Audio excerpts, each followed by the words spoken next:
Alright, good day mga anak, and we're back to our lecture for the hotel restaurant operations. And the last time that we've discussed is the 7 key operational areas of hotel management. This time we will be discussing what is hospitality industry.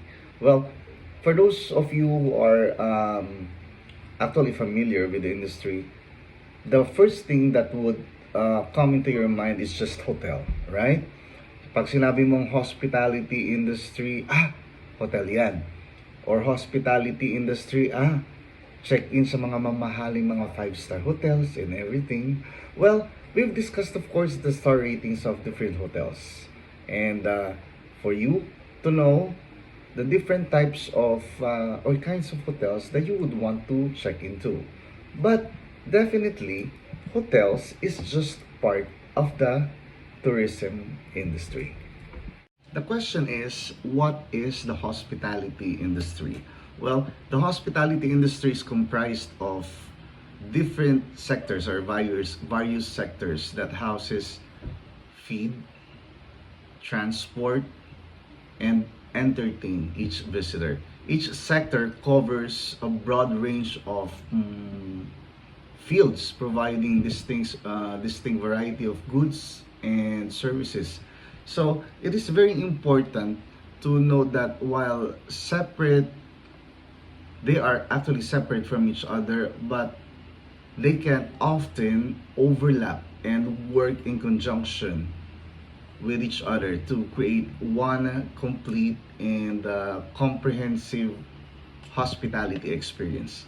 Well, we will be discussing the 5 different sectors of the hospitality industry. Alright, while the hospitality industry covers several different services, it can generally actually be defined through 5 different sectors. So these sectors includes food and beverages, lodging, recreation and tourism, meetings and events. All right, although each is distinct from the next, they often work in conjunction again with one another. Let's start off with food and beverages industry.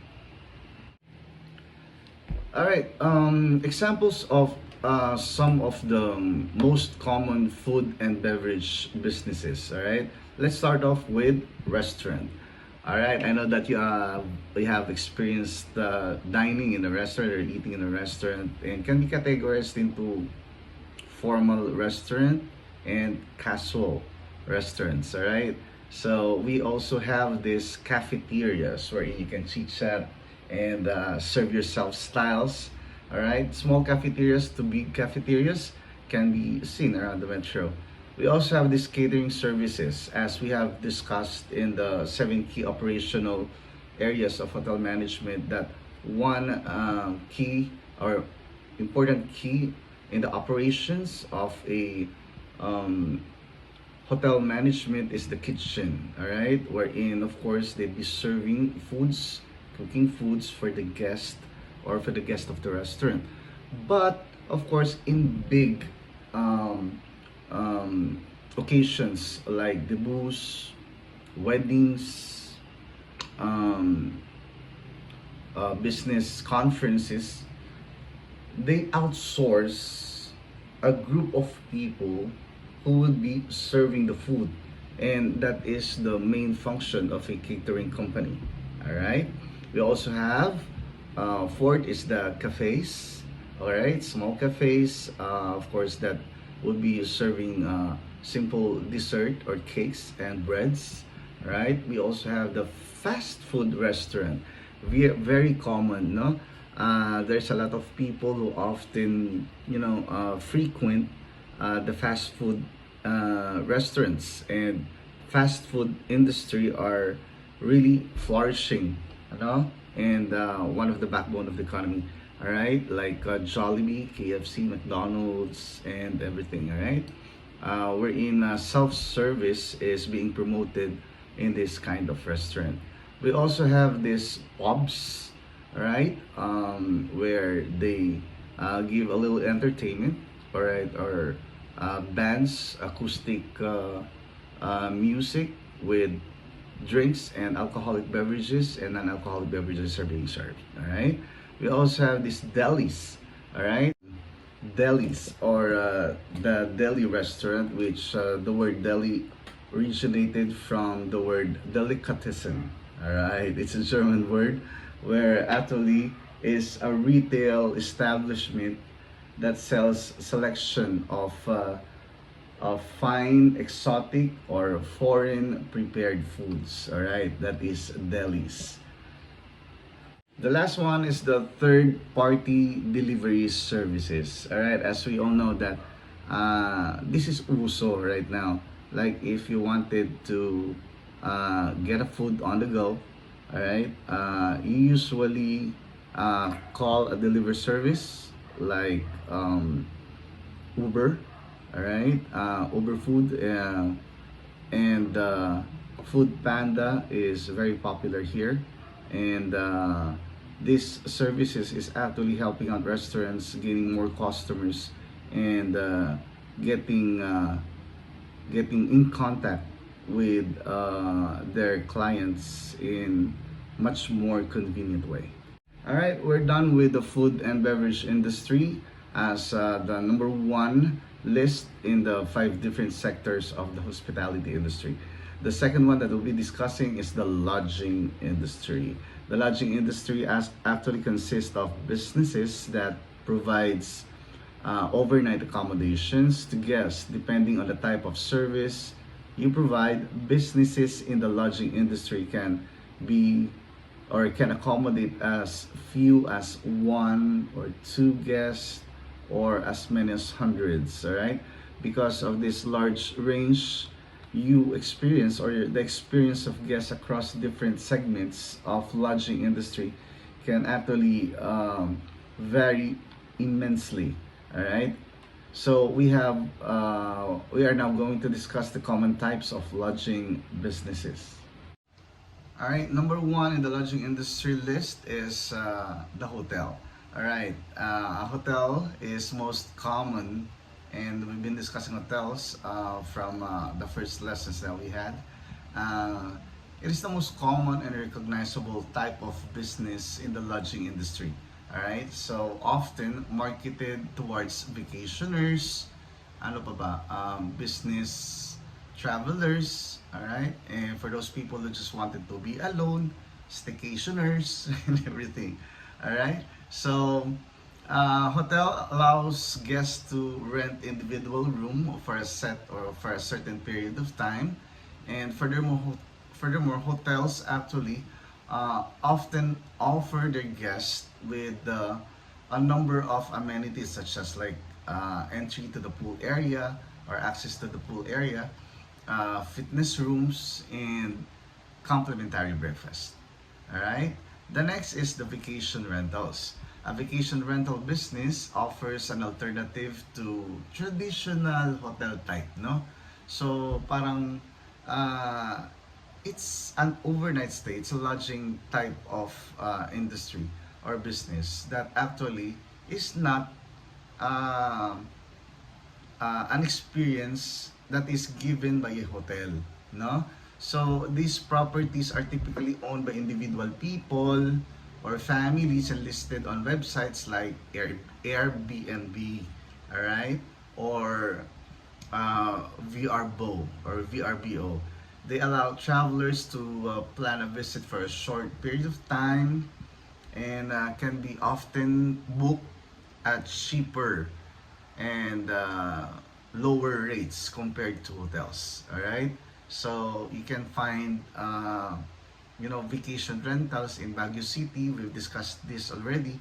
Na there are some people who owns a house and then they have a spare room, ano, and staycationers actually grabs that for a certain period of time if they really wanted to just like explore the place and everything.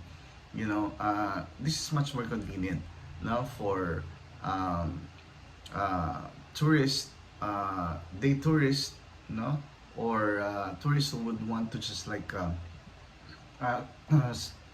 stay for a short period of time. And last in the lodging industry is the um, bed and breakfast, all right? That can be compared to hotels, but this is a smaller type of industry. Traditionally, a bed and breakfast is a smaller establishment that accommodates a handful of guests, no, and serves their guests breakfast in the morning. So that's typically that's what they call bread and breakfast, no.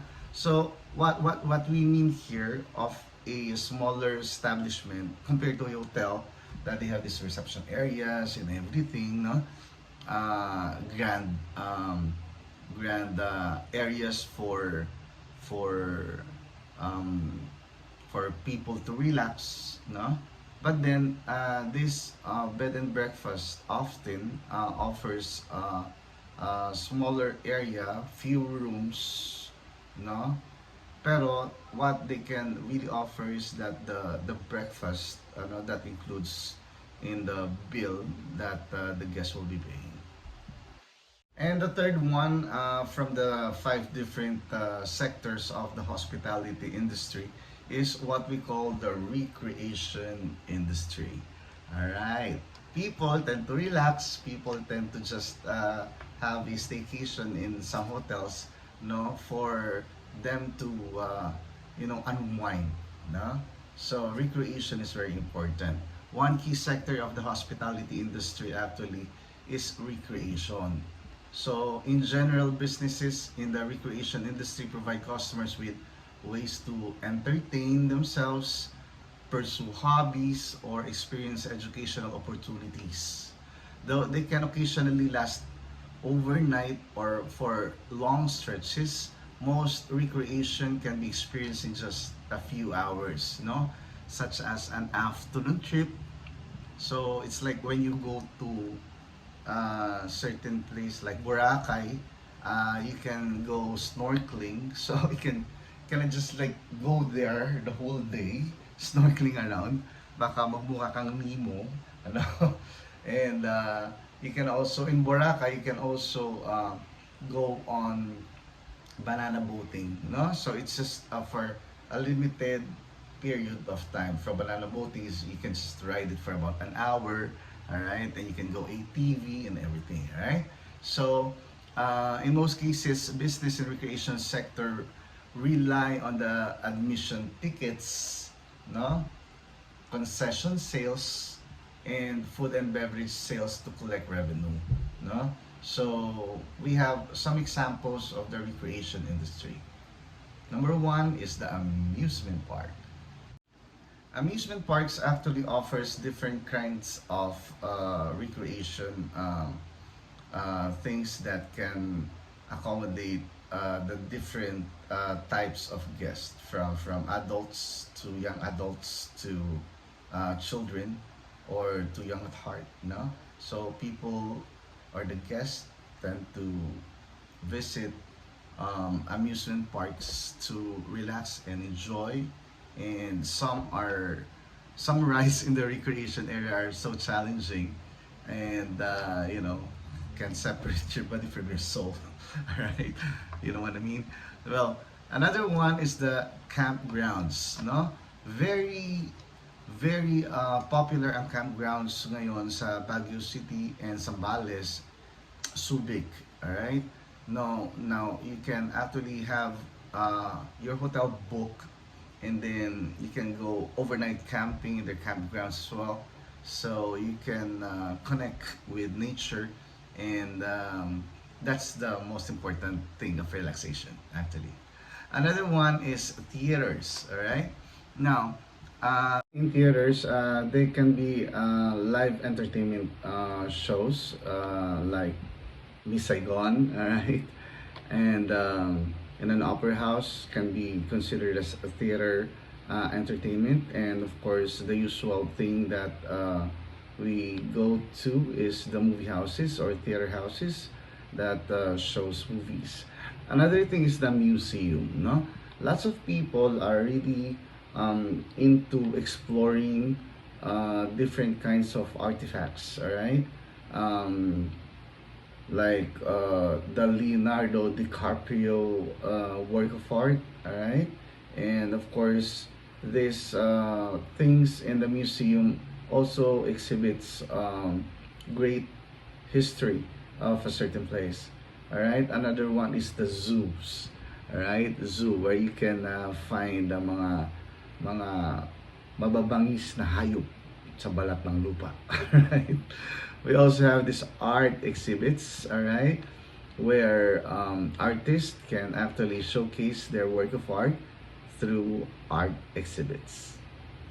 So we've discussed the three important sectors of the hospitality industry, and now we'll be going to the fourth, and that is the travel and tourism industry. Well, travel and tourism is one of the largest sectors of the hospitality industry. In general, travel and tourism allow people to visit destinations outside their normal environment or their comfort zone. Like for example, you tend to explore the chocolate hills in Bohol. All right, you go to Cebu and where you can see historical places. All right, so distance traveled and length of stay vary significantly depending on the context. Well, some shorter trips can be as brief as a day or such sleeping overnight, no? While visiting friends or family is another different scenario. All right, comparatively, some trips can last up to a year in the case of students studying abroad or for a semester. So that is actually included in the travel and tourism industry. Well, of all the sectors in the hospitality industry, the travel and tourism sector has perhaps the most crossover with its counterparts. This is because when people choose to travel, they don't just plan for um, a method of transportation, but rather an entire stay. Di ba? So, this include making reservations such as where to eat, choose a hotel, what else? Identifying attractions do sa place na yun, no? They might want to visit, um, ordering room service or scheduling business meetings. So that includes, or that activity actually includes in the travel and tourism industry. Fifth is the meeting and events industry. All right, so events is very important. Both in the business students and the hospitality students like you.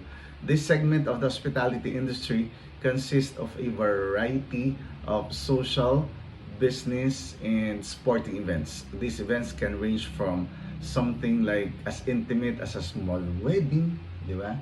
What else?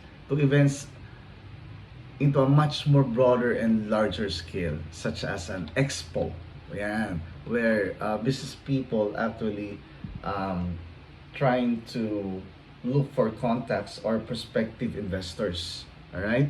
Or for those people in the manufacturing industry, expos are the venue for them to showcase their creations and of course their um, business ideas. All right.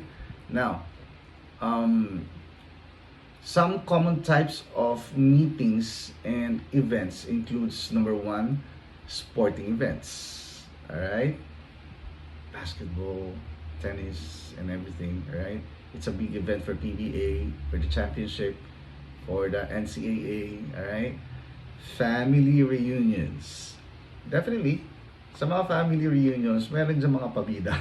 Alright? When it comes to pabida, they're the one who is actually are hosting or will be the one who's going to host the party for the entire family. Alright?